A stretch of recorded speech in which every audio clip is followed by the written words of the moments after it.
Ya, betul Ya, sekali. ya, pernah ilmu yang membuat ini ya. Kayak tenggerak. Jadi memang penting sekali ya Ya. peran Di depan orang. kita udah ada dokumen resmi nih. Panduan lengkap pengisian aplikasi Dapodik versi 2026. Oke, Dapodik ya, data pokok pendidikan. Ini kan sistem data yang krusial banget ya dari Kementerian Pendidikan. Misi kita sekarang, kita mau coba bongkar nih isi panduannya. Biar Anda semua paham, intinya mesin data pendidikan nasional kita itu gimana sih? betul sekali. Dapodik ini bisa dibilang ya, tulang punggungnya pendataan sekolah. Mulai dari data sekolahnya sendiri, siswa, guru, sampai ke sarana-prasarana se-Indonesia. Penting banget berarti ya. Penting banget. Data ini kan vital ya, karena jadi acuan buat banyak program, kayak BOSP, dana operasional sekolah itu, terus tunjangan guru, sama PIP juga, bantuan buat siswa kurang mampu. Jadi ya, akurasi data di sini tuh benar-benar ngaruh langsung ke lapangan, ke sekolah-sekolah. Oke, mari kita coba bedah lebih dalam. Jadi apa sih sebenarnya inti dari Dapodik versi 2026 ini? Intinya sih, ini upaya buat dapetin data pendidikan yang real time.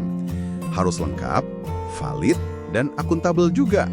Targetnya dari hampir semua sekolah loh di Indonesia. Wow, hampir semua ya. Iya. Nah, panduan ini ngejelasin ada 2 pintu utama gitu. Ada aplikasi Dapodik, ini yang diinstal di komputer sekolah. Bisa dipakai offline juga buat input data. Oh, bisa offline ya? Bagus dong buat daerah yang internetnya susah. Betul. Terus ada lagi portal manajemen sekolah. Nah, ini diaksesnya online buat fitur-fitur tertentu, kayak narik data guru atau siswa baru gitu. Tujuannya sih jelas ya, datanya akurat biar kebijakannya tepat sasaran. Bahkan sampai buat mantau SPM, Standar Pelayanan Minimal, sama SNP, Standar Nasional Pendidikan. Kompleks juga ya sistemnya. Nah, kalau sepenting ini, siapa aja sih sebenarnya yang terlibat di dalamnya? Maksudnya, siapa yang tanggung jawab masukin data, jaga datanya gitu? Ini kerja tim ya, bukan cuma tugas satu orang aja. Di level daerah, jelas ada Dinas Pendidikan Provinsi atau Kabupaten Kota. Mereka punya akses khusus tuh buat persetujuan ini itu misalnya. Oke. Tapi ujung tombaknya di sekolah. Ada kepala sekolah, beliau penanggung jawab penuh soal kebenaran data. Sampai tanda tangan SPTJM segala, surat pertanggungjawaban mutlak itu. Wah, berat juga ya tanggung jawabnya. Iya. Terus ada tim pendukungnya. Ada wakil kepala sekolah, biasanya bantu data spesifik kayak Sarpras. Ada wali kelas, guru-guru juga, PTK itu, mereka wajib pantau data pribadinya. Sampai ada petugas pendataan khusus yang melakukan input teknis di aplikasinya. Artinya kualitas datanya ini sangat bergantung sama kerjasama di internal sekolah itu sendiri ya. Terus kayaknya banyak syarat juga ya buat mulai pakai ini. Betul, ada persiapan kuncinya. Sekolah itu wajib hukumnya punya izin operasional sama NPSN, nomor pokok sekolah nasional. Itu kan unik ya, kayak KTP-nya sekolah gitu. Iya, identitas resmi ya. Nah, terus perlu juga kode registrasi sama akun sekolah. Ini username sama password, dapatnya dari Dinas Pendidikan setempat. Sifatnya rahasia banget ini, nggak boleh dibagi-bagi. Oke, dicatat. Selain itu, data awal guru atau PTK sama siswa atau PD juga harus siap. Kalau PTK udah ada di database, tinggal tarik data. Kalau belum, nah ini tambah data lewat dinas kalau sekolah negeri atau yayasan kalau swasta. Buat siswa baru juga gitu. Ada fitur tambah peserta didik di manajemen sekolah. Bisa tarik dari sistemnya Kemenak, EMIS, itu atau input manual, tapi perlu konfirmasi dinas juga. Oke, jadi persiapannya lumayan detail ya. Nah, setelah semua siap, baru deh masuk ke aplikasinya. Iya, betul. Aplikasi Dapodik 2026 ini perlu diinstal dulu di komputer sekolah. Ada sih spesifikasi minimumnya, tapi intinya komputer kantor standar gitu cukup lah harusnya. Oke. Habis install ada proses registrasi.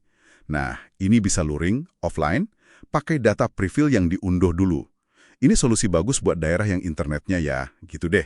Atau bisa daring, online, kalau koneksinya stabil. Ada pilihan ya. Iya. Nah, yang penting juga nih, panduan ini nekankan buat ganti password pas login pertama kali. Katanya sih ada sistem enkripsi baru, jadi lebih aman. Oke, demi keamanan ya. Lalu, bagian intinya nih, pas masukin data. Seberapa detail sih data yang diminta itu? Wah, detail banget. Ini nyakup data profil sekolah, terus rincian periodiknya, kondisi sanitasi juga ada. Sampai segitunya. Ya, ini penting buat mantau standar layanan dasar kan. Terus data Sarpras, mulai dari tanah, bangunan, ruangan, sampai alat dan buku. Lengkap deh. Data guru atau PTK juga lengkap banget. Profilnya, riwayat pendidikan, sertifikasi, gaji berkala. Wow. Data siswa atau PD juga gitu. Profil, prestasi, beasiswa, bahkan sampai rombongan belajar, jadwal pelajaran, sama nilai juga diinput. Khusus buat SMK ada data tambahan soal relasi dengan dunia industri sama unit produksi. Oh ya, versi baru ini ada menu notifikasi juga, buat info langsung dari pusat katanya. Gila sih, sampai data sanitasi, kepanitiaan sekolah dicatat ya. Ini nunjukin fokusnya emang udah ke hal-hal yang sangat detail ya di sekolah.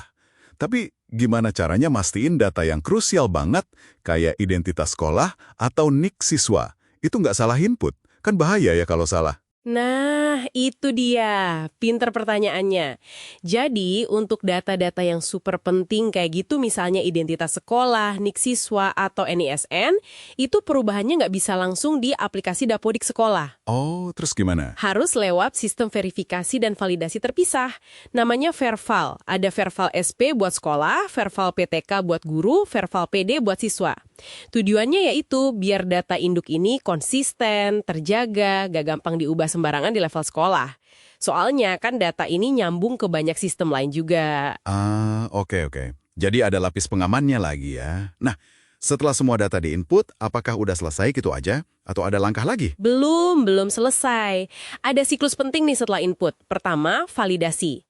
Ini buat ngecek kelengkapan sama kewajaran data di aplikasi lokal kita. Oke, cek dulu ya. Iya, cek dulu. Terus ada tarik data. Ini buat nurunin update kalau ada perubahan dari server pusat. Biar data kita sama kayak di pusat. Terakhir, baru sinkronisasi. Nah, ini proses ngirim semua data yang udah valid tadi ke server pusat. Siklus ini, validasi, tarik data, sinkronisasi, harus rutin dilakuin. Biar data di pusat itu selalu yang paling baru dan akurat. Oke, jadi prosesnya berkelanjutan ya, nggak sekali jadi.